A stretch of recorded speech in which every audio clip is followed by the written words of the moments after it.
se essa presença gloriosa que nos toca aqui não me faz ter fome pela palavra, que mover é esse? Pelo que nós estamos buscando, meus amigos. Agora, se entendermos que tudo isso é uma pessoa, tudo muda. O que tenho eu além de ti? E o que há na terra que eu possa desejar mais do que a ti, Deus? O que há de mais precioso além de Jesus? Hoje eu ministrava o coração das crianças e eu pedi a elas: me digam um mandamento que Jesus nos deixou. E elas diziam: honrarás pai e mãe, não matarás, não adulterarás. Eu achei engraçado que elas usavam até aquela versão a Almeida, aquela antiga: não adulterarás, não mentirás. E eu dizia: não, eu entendo, tudo isso é importante, mas por favor, me diga o mandamento de Jesus. Lembre-se quando Moisés disse, lembre quando Jesus disse, Moisés disse: ame os que te amam e odeie os seus inimigos. E Jesus olhou para a multidão e disse: mas eu vos digo.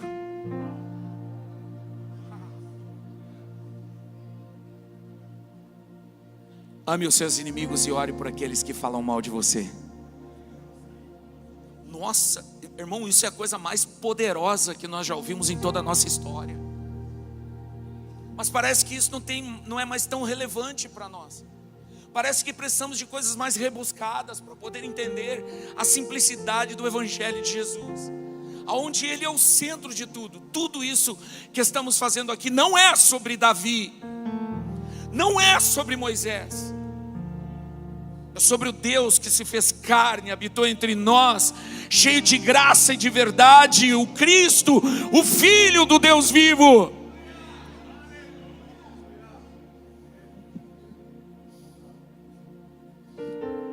Tudo é sobre Ele, para Ele. Ele é o nosso Senhor, o nosso Salvador, o nosso Redentor, aquele que nos redimiu, nos libertou. Lembre-se de onde você saiu e quem você era. De qual buraco Ele tirou você? Você lembra? Eu lembro, mas não gosto de falar. Lembre-se que não foi você que aceitou a Ele, foi Ele que aceitou você. Paulo disse em Romanos capítulo 5:8: Ele nos amou enquanto ainda éramos pecadores.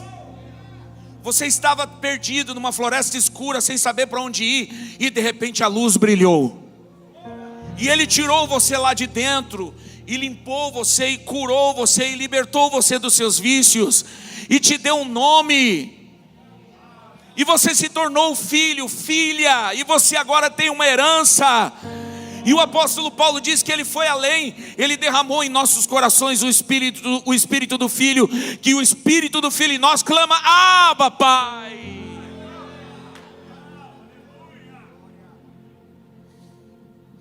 Eu tenho orado nesses dias para que Deus levante uma geração com lágrimas nos olhos, quebrantada, apaixonada, sedenta,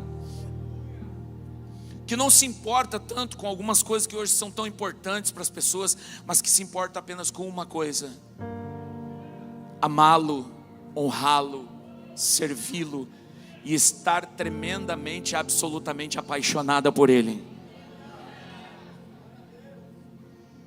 Não é sobre quantas horas nós ficamos aqui, mas é o que acontece aqui e pode produzir frutos na segunda-feira, na terça-feira, na quarta-feira, na quinta-feira.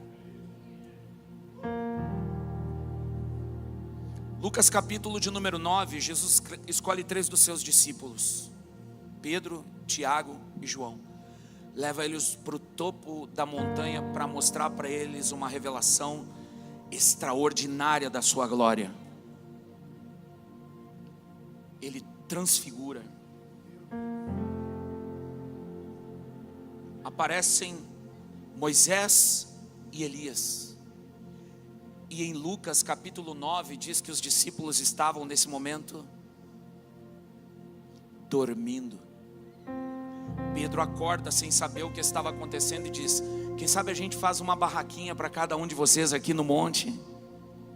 Parece que nós estamos como eles, Jesus está revelando sua glória e nós estamos amortecidos, adormecidos, ocupados demais para ver essa revelação, até que uma voz dos céus diz: esse é o meu filho amado, é ele que vocês devem ouvir. Então some Moisés e Elias e fica apenas Jesus, Pedro, Tiago e João. E ele diz: vamos embora. No Getsemane, um momento crucial da vida de Jesus, ele está chorando, ele está sendo espremido como óleo no Getsemane. E ele chega para os seus discípulos e diz assim: fiquem aqui orando, fiquem vigiando, orando. Quando ele volta, o que eles estavam fazendo? Dois momentos cruciais e extraordinários na vida de Jesus. E o que os discípulos faziam? Muitos de nós estamos assim. Eles estavam cansados, seus olhos estavam pesados, eles estavam preocupados. O clima, a tensão, tudo que estava ao seu redor trazia dúvidas aos seus corações. E digo mais, a maioria daqueles homens ainda nem acreditavam totalmente que Jesus era o Messias.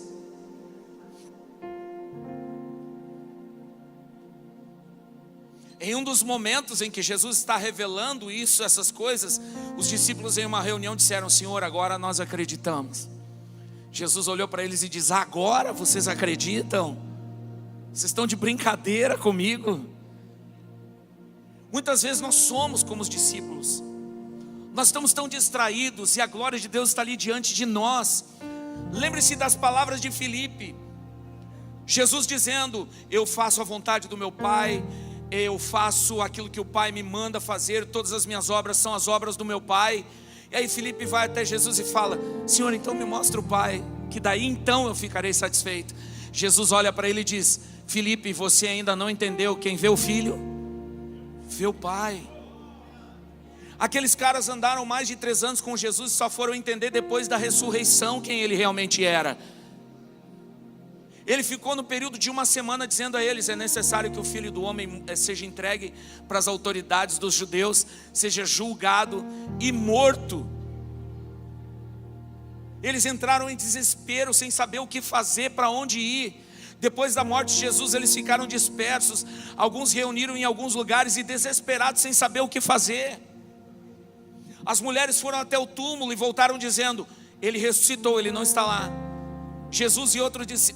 Pedro e outro discípulo saem correndo até o túmulo para ver se era realmente verdade. Mas e nós, meus amigos? Aonde nós estamos nessa história? Aonde está o nosso coração?